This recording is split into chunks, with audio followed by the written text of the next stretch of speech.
મારું નામ છે યશવી. અમે શ્રી બીપીએનપીબી વીરપુરા કમ્પ્યુટર વિદ્યાલયમાંથી આવી રહ્યા છીએ. આજનો અમારો વિભાગ છે ટકાઉ ખેતી. તેમાં અમારી કૃતિ છે સ્માર્ટ એગ્રીકલ્ચર. સ્માર્ટ એટલા માટે કારણ કે જ્યારે આપણે આસપાસની દુનિયામાં નજર કરીએ તો બધું જ અધિકરણ ટેકનોલોજી અને અધિકરણ સાધન સામગ્રી જોવા મળે છે. આ કારણે આપણે જો ખેતીમાં પણ આધુનિકરણ સાધન સામગ્રીનો ઉપયોગ કરે તો આપણે ખૂબ જ સારો પાક મેળવી શકીએ છીએ. જો ખેતરની વાત આવતી હોય તો પાકની સુરક્ષા કરવી એ આપણા માટે ખૂબ અગત્યની બાબત હોય છે. તો પક્ષીઓ દ્વારા રક્ષણ મેળવવું એ પણ અગત્યની બાબત જ છે ને.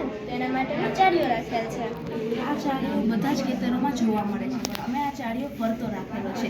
આ ચારીઓ જ્યારે ગોળ ગોળ ફરે છે તેના કારણે પક્ષીઓ તેનાથી દૂર રહે છે અને પશુઓ પણ તેનાથી ડરીને દૂર રહે છે. તેની આ હાથમાં અમે ટોર્ચ રાખેલી છે. જ્યારે રાત્રે પશુઓ કે પક્ષીઓ તેનાથી ડરી જાય છે અને તેની પાસે આવતા નથી. ત્યારબાદ જો પક્ષીઓ દ્વારા આપણે રક્ષણ મેળવતા હોય તો પશુઓ દ્વારા રક્ષણ મેળવતા પણ ખૂબ અગત્યનું જ કહેવાય ને. આપણે હાલમાં જોતા હોય કે ખેડૂતો બધે અહીંયા તાર બાંધતા હોય છે, પરંતુ તેમાં ઝટકા શોટ અથવા તો શોટ રાખેલા હોય છે, જેના લીધેથી પશુઓના મૃત્યુ થતા હોય છે અને ઘણી વખત તો ખેડૂત પોતાનું જ મૃત્યુ થઈ જાય. આપણે અવનવા સમાચાર તો સાંભળતા જોઈએ ને. તો તેના માટે અમે અહીંયા એક સેન્સર રાખ્યા છે, જેના લીધેથી જ્યારે પશુ આવીને અડશે ત્યારે તેમાંથી ધ્વનિ ઉત્પન્ન થશે, જેના લીધેથી પશુ ડરીને દૂર જતો રહેશે અને તેના લીધે આપણે પશુને પણ રક્ષણ મળશે અને ખેતરને પણ રક્ષણ મળશે. ત્યારબાદ આવે છે રેન વોટર હાર્વેસ્ટિંગ. આપણે વરસાદની અનિયંત્રિતતાને જાણીએ છીએ. ઘણીવાર વરસાદ ખૂબ જ વધારે પ્રમાણમાં પડે છે તો ઘણીવાર ખૂબ જ ઓછા પ્રમાણમાં પડે છે. તેના કારણે જ્યારે ચોમાસાની સિઝન હોય ત્યારે જ્યારે આપણે જરૂર પડતું પાણી કૂવામાં સંગ્રહ કરી શકીએ છીએ અને તેનો ઉપયોગ સિંચાઈમાં કરી શકીએ છીએ. આ મોટર અને આ બધી જ વસ્તુ અમે સોલાર પેનલ દ્વારા ઉપયોગમાં લઈએ છીએ. સોલાર પેનલ દ્વારા વીજળીનો ખર્ચ થતો નથી અને ઓછા ખર્ચે આપણને વીજળી મળી રહે છે. ત્યારબાદ આવે છે સીડ પ્રોટેક્શન, બીજ સંરક્ષણ. બીજ સંરક્ષણ એટલે કે જ્યારે આપણે પાક લેતા હોઈએ છીએ ત્યારે તેની પહેલાં ખેડૂતો પોતાના બિયારણને સૂર્યપ્રકાશ નીચે રાખતા હોય છે, જેના લીધેથી બીજને પૂરતા પ્રમાણમાં સૂર્યપ્રકાશ મળે અને બીજ સારા રહે અને તેનું પાકનું ઉત્પાદન પણ સારું થાય. પરંતુ આપણે જોઈએ છીએ ને કુદરતી તો અનિયંત્રિતતા હોય છે. ક્યારે વરસાદ આવે તો નક્કી જ ના હોય. જ્યારે વરસાદ આવે ત્યારે બધા બીજ ખરાબ થઈ જાય છે, જેના લીધેથી ખેડૂતોને ખૂબ મોટા અને વધારે પ્રમાણમાં આર્થિક નુકસાન થતું હોય છે. તો તેના માટે અમે અહીંયા સીડ પ્રોટેક્ટર રાખેલ છે.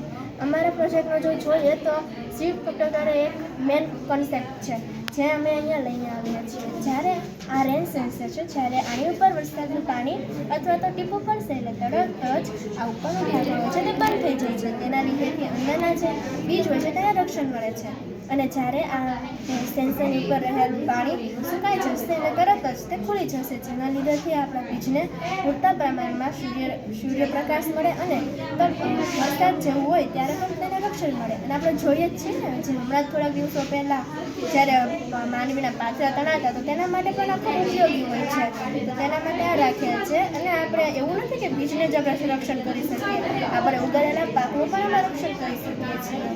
ત્યારબાદ આવે છે આ ટેમ્પરેચર કંટ્રોલ. આની અંદર મેન 3 વસ્તુ બતાવવામાં આવે છે, જે ગ્રીન હાઉસની અંદર છે.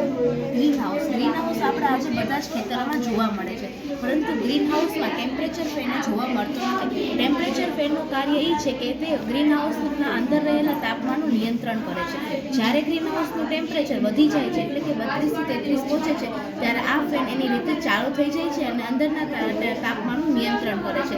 ત્યારબાદ આ છે સોઇલ મોઇસ્ચર. સોઇલ મોઇસ્ચર એટલે કે જમીનમાં ભેજનું પ્રમાણ કેટલું છે તે દર્શાવે છે. જ્યારે જમીનમાં ભેજનું પ્રમાણ વધી જાય છે ત્યારે આપણે ખબર પડે છે ને આપણે તે પ્રમાણે સિંચાઈ કરી શકીએ છીએ. અહીંયા આપણે તે જોવા મળે છે. હ્યુમિડિટી એટલે કે ગ્રીન હાઉસની અંદર કેટલું ભેજનું પ્રમાણ રહેલું છે તે પણ આપણે જોઈ શકીએ છીએ. ત્યારબાદ આવે છે એનિમલ હાઉસ. એનિમલ હાઉસ તો હોવું જ જોઈએ. બધા ખેડૂતો જો પશુ વ્યવસ્થા કરતા હોય તેના માટે ખૂબ ઉપયોગી હોય છે, કારણ કે આપણે અત્યારે જોઈએ છીએ કે આજે આપણા બનાવટવાળા આહાર હોય છે ઘણા મિલાવટવાળા હોય છે અને ઘણા કેમિકલો પણ તેમાં નાખવામાં આવે છે.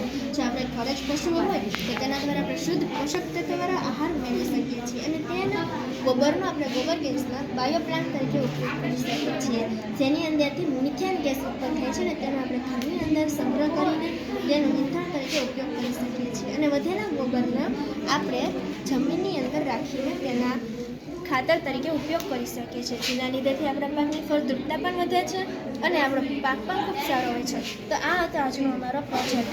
અમારા પ્રોજેક્ટની અંદર મુખ્ય 9 કોન્સેપ્ટ અમે લઈને આવ્યા છીએ. બધા કોન્સેપ્ટ તો હોય જ છે, પણ તેની અંદર કંઈક સ્માર્ટ લઈને આવ્યા છીએ. એટલે તો કહેવાય ને, smart agriculture is the necessity of farmers. એટલે કે સ્માર્ટ એગ્રીકલ્ચર એ ખેડૂતોને ખૂબ મોટામાં મોટી જરૂરિયાત છે. જો સ્માર્ટ એગ્રીકલ્ચર આવી જાય તો ખેડૂતોને મોટા ભાગનો પરિશ્રમ દૂર થઈ જાય છે. તો આ જ અમારો મુખ્ય